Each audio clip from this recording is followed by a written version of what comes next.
Welcomes all of you in your institute for physics. We are shooting the special video for your choice physics.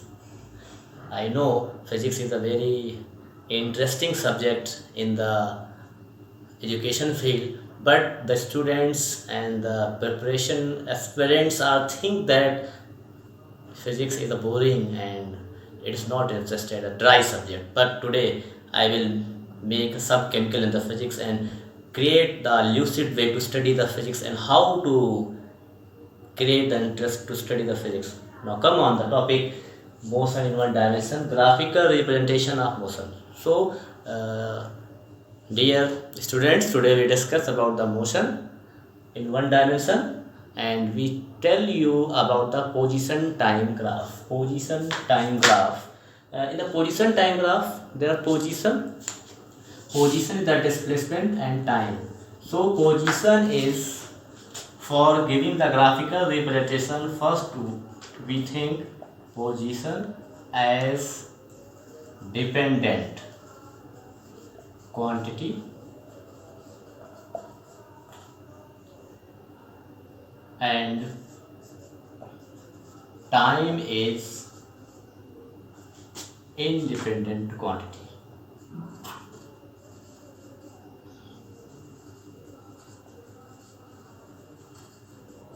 So during the plotting of graph,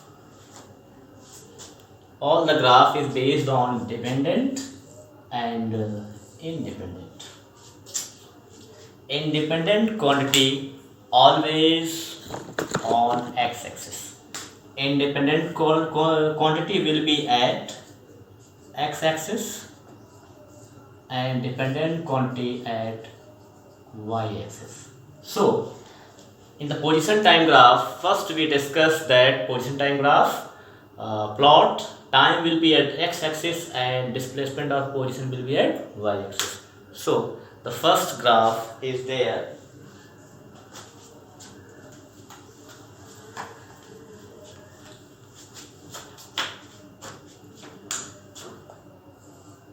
This time position.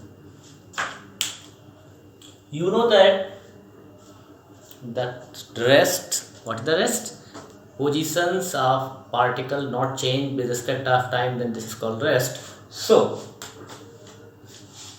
this graph gives the rest because time is changing but your displacement is fixed with respect of time.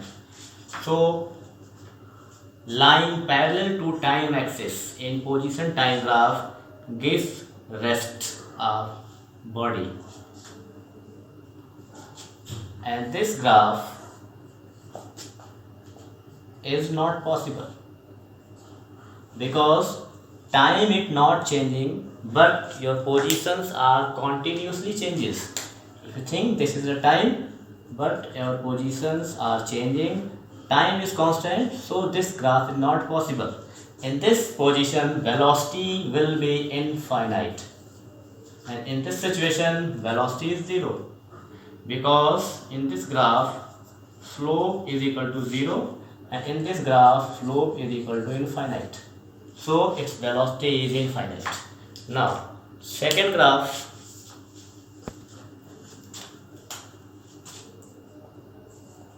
this graph time and position, this graph the origin gives the uniform velocity, the straight line. Here slope form is theta. If you know about the coordinate geometry, then consider this is t and this is s. So naming triangle OAB, tan theta is equal to AB upon OB. Here tan theta is known as slope, and so tan theta is equal to AB is equal to S, and this is the time. So this gives displacement upon time. So tan theta is equal to velocity is equal to m, and so v is equal to s by t. In this graph, we able to know that slope of position time graph gives the velocity. Slope of position time graph gives the velocity. Tan theta equal to v equal to m. If angle is given, let's assume if theta is equal to 45 degree, then what will be velocity? V is equal to tan theta, v is equal to tan 35. Tan 45 you get v is equal to 1 unit. This is the velocity of particle 1 unit, and this is a straight line, so it gives the uniform velocity, and this is the slope form of line. Y is equal to mx plus c, where c is the intercept at y-axis or the position, and c is 0, so y is equal to mx, and then m equal to y by x, and you know y is equal to position, x equal to time, so m equal to s by t, and this gives velocity. So this is calculated by the gradient form of the straight line. So if the graph is straight line, then it is a uniform velocity. And now next we are to non-uniform graph.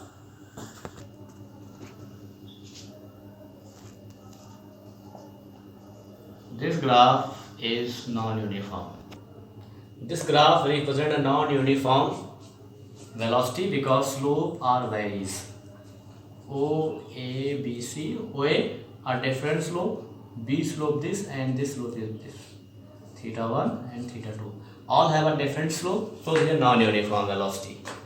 And this gives you variable velocity because each and every point slopes are varying, so this graph gives the variable velocity. And if you want to calculate the instantaneous velocity at a particular time, then you draw the tangent to get the velocity at particular time, and then you can also calculate this, and this slope gives you the instantaneous velocity. And so limit delta t tend to 0 delta s by delta t, you get ds by dt. So v is equal to ds by dt will give you instantaneous velocity. So these are the few basic graphs regarding the position type graph, and we will discuss so many graphs in our very short video, short lectures timely. And so students and dear viewers, I will give you the more and more other graphs regarding the position time graph in our next video, and how you feel to see this. And this is a very lucid concept, so I think this will be liked by all of you. So thanks for watching.